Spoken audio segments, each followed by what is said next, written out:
Joining us this morning to examine what this means for the credibility of the electoral process is Dr. Salihu Hashim. He's the Director of Programs at CLEEN Foundation, an organization that has spent years working on election security and democratic governance. Good morning to you, and thank you for joining us.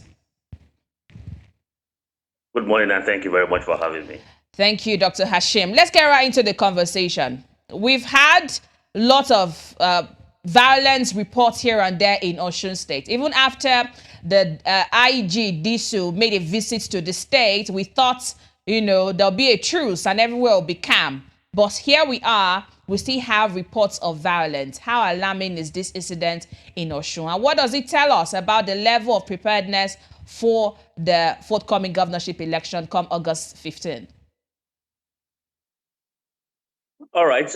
First, I hate to be a prophet of doom, but very clearly, what is actually happening in Osun and the decision of the political elites in the state may likely drift this election cycle into some violence. And of course, for us at CLEEN Foundation, we had released an election security threat assessment that suggests that potentially and predictively there might be violence in this election. And then, of course, just a few days before the election, or weeks as a matter of fact, the governor also is making a number of very poor and defective decisions that, of course, borders around one very key stakeholders within the election infrastructure logistics support, which is the NURTW.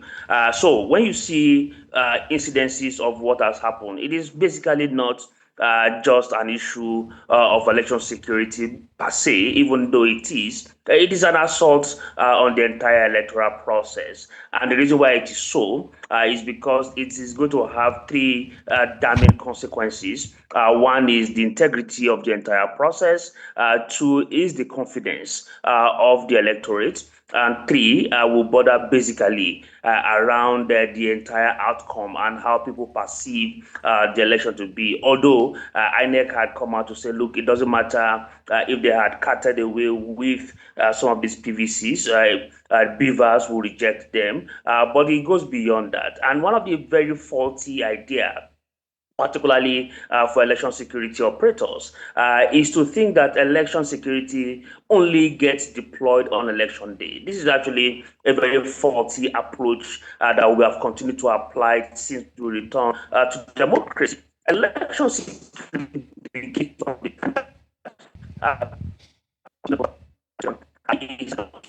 goes to the process of issuing all the security, transportation of elections, logistics, and then of course sensitive materials.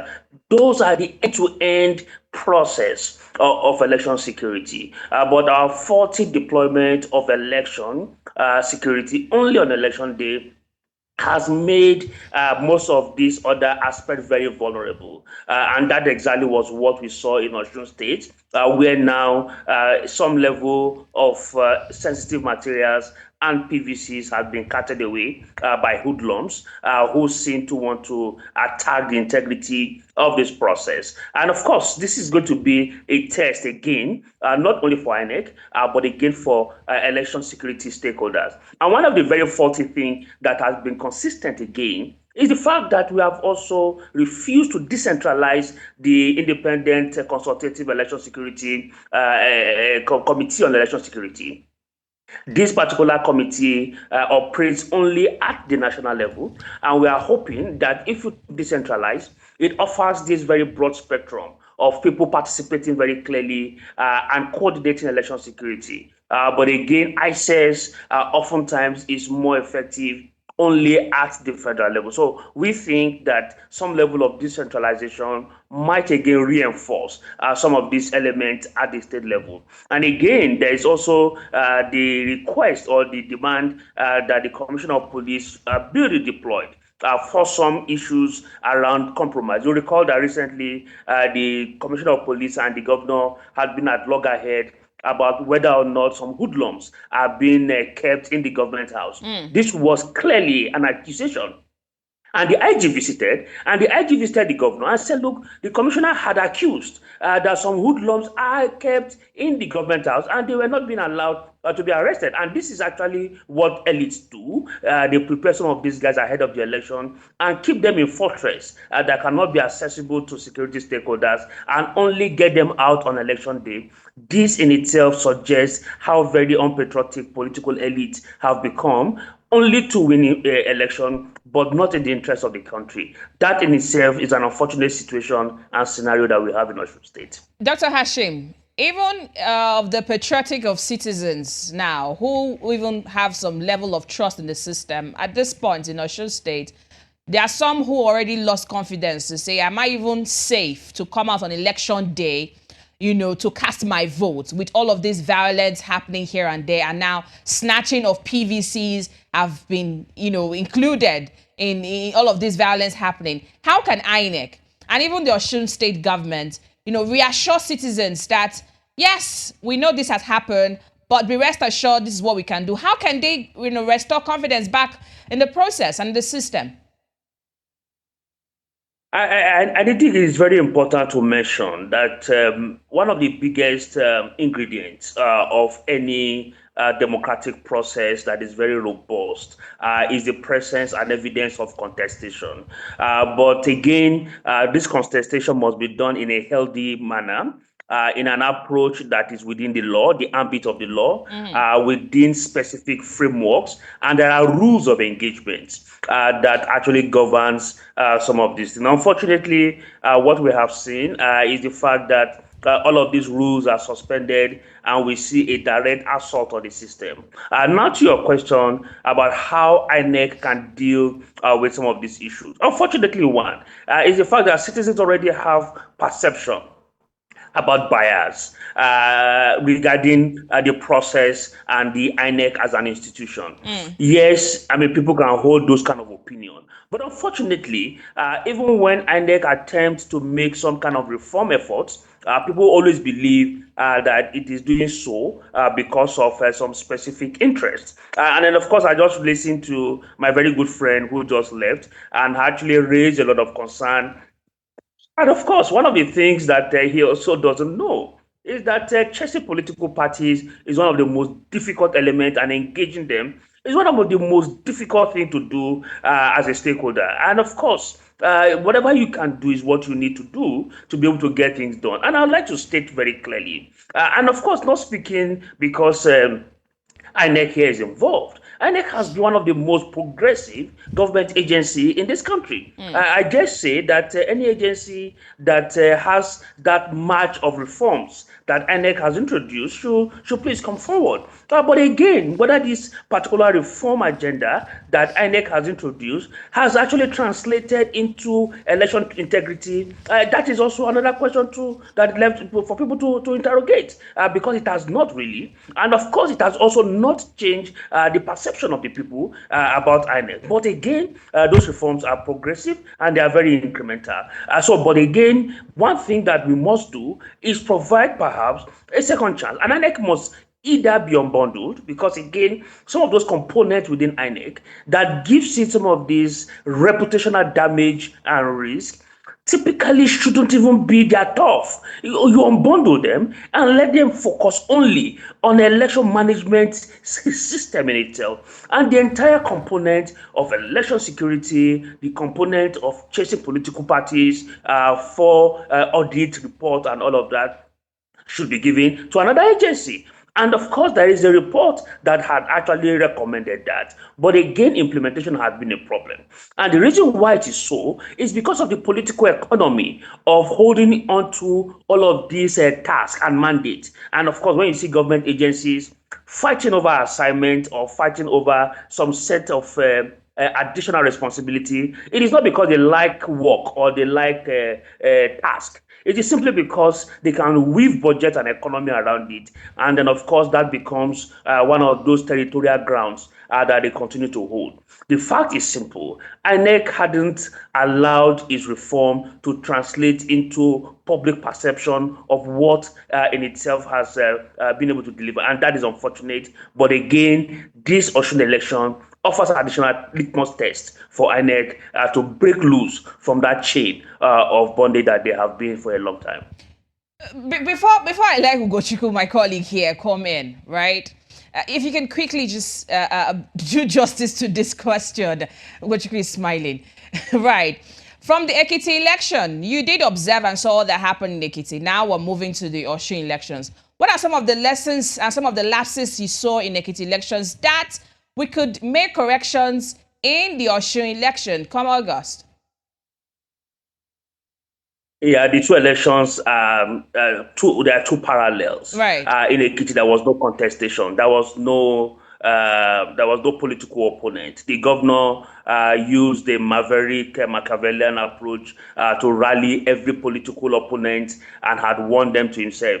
And for the very first time, we saw a governor who went overboard, even to the point of visiting those who lost in that election the following day in their living room without. So he's one governor who has actually disembarked the political opposition using non-kinetic approach and using these approaches of interpersonal relationship. And so Ekiti, so in Osun State, there's a heavy contestation. You have a situation. So maybe one lesson that we can take from Ekiti, because we also observed that particular election, is the issue of vote buying that also permeated the entire place because people paid that much for each vote. EFCC, yes, made some effort, but my point has always remained that when you enforce, when you monitor and you don't enforce, and of course you don't prosecute, then you continue to embolden people in that regard. So that was the case. Personnel, election security in the state hadn't much work to do. Like I said, contestation was limited. In Osun is a different kettle of fish. We are going to see a number of efforts coming from different political parties trying to grab everything that is possible. Just like we already established earlier, the IG and the Commissioner of Police have accused the governor of keeping some hoodlums. The second one, the governor had suspended the activities of NURTW in the state. And these are people who typically move election logistics. So tell me, it therefore means that there will be some level of either trying to sabotage some process against that political party. But again, the power of incumbency was to play out. So this kind of cracker coming from both ends might also generate additional layers of tension. And don't forget the Rauf Aregbesola part in this whole issue. He's at loggerhead with the president, who was his former ally. So that will play out. He holds a stronghold in Elisha, where we consider to be one of the big areas people want to push. He played a significant role in making sure that APC lost the last election and offered it to the current governor. That alliance, is it still healthy? It is not going to be something to wish away. Of course, in Ede and Ile-Ife, in Ile-Ife is where you have the Omishore kind of influence. Omishore is someone who always wants to play like a bride. So if you are coming, you are the highest bidder. Of course, he will deliver that particular bit to you. So there are quite a number of political gladiators in Osun State, unlike what you had in Ekiti State, that will come in with their influence, and those influence are not such that you can wish away. Right. But again, some of those things come at a price. Yeah, I mean, thank you for some of those permutations, Dr. Hashim. But on the issue of the election violence in Osun State, and I mean an ongoing conversation for some time now, is a conversation around the decentralized policing system, or otherwise the state police, in terms of election security. And you have mentioned it earlier in your speech. Do you think that a decentralized policing system will help to address some of these issues? Because it's quite a lot, that we're seeing going on in Osun State right now. A decentralized police system, there are two components to it, police and policing. A decentralized police system would actually introduce additional layer of chaos in future elections.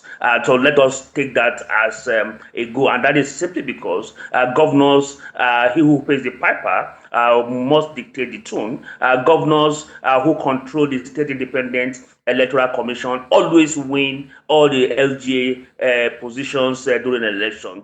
Governors control a number of institutions at the state level, and nobody else takes that. So if you add an additional icing of their ability to control security, so automatically you know what the answer is. They will deploy them in their own interest in the future. And that for me is a little bit of additional worry why individuals have complained that, look, state police, even though it is good, but again, the character of our political elite at the state, governors are emperors, to be very honest. It is easier to hold the president to account and put a spotlight on him because there are vibrant National Assembly, there are vibrant other institutions at the national level. So the president can actually shrink and recycle where public pressure becomes very enormous. There are limited accountability infrastructure at state level. So it is actually a leeway and a free ride for governors to continue to unleash every sort of impunity without any checks or restraints. And I tell you that what we are going to see with the introduction of state police in future elections, I think you need to pin down some of these conversations because you may have to replay them when the time comes. But now in this case where there are allegations of, the police, which is of course controlled from the federal level, trying to manipulate the process, where do we now draw the balance? If you're saying, look, state police is not necessarily in the best interest of, everyone, but the current system as it is, there are also parties who feel that, it is not in their... So where do we draw the balance? Yeah, I mean, that is where the code of neutrality must come in, particularly for law enforcement. Law enforcement have signed a particular oath to be totally neutral, irrespective of who is either leading or whoever that is going to the ballot. And that is why you realize that even figures, political opponent figures, always have security orderlies and security detail across irrespective, even when opposition political parties have campaigns, they deploy law enforcement to ensure that they are safeguarded. These are standardized. These are structures that happen. Yes, you cannot isolate instances where you have had some of those direct interference, but I dare tell you that as an insider that has actually monitored, trained, and capacitated the police in the last two strategic elections, that the police has increasingly become very professional, and that you can fact check it anywhere. You have not seen where the police, like what you used to see in the past, directly get involved either in ballot box snatching or disrupting polling unit activities or getting involved in any form of In fact, in the last two elections, you didn't see what you are going to call unknown police. In the past, you see people who would have deployed military fatigue or police uniforms to some unidentified individuals who will come into some environment just for the purpose of disrupting them. Those incidences have actually reduced. And the reason why does this assessment capture their performance? Does it capture their performance pre-election? I mean, because you were seeing a whole lot happening in Osun State, and it's almost as if there's no security presence there at all.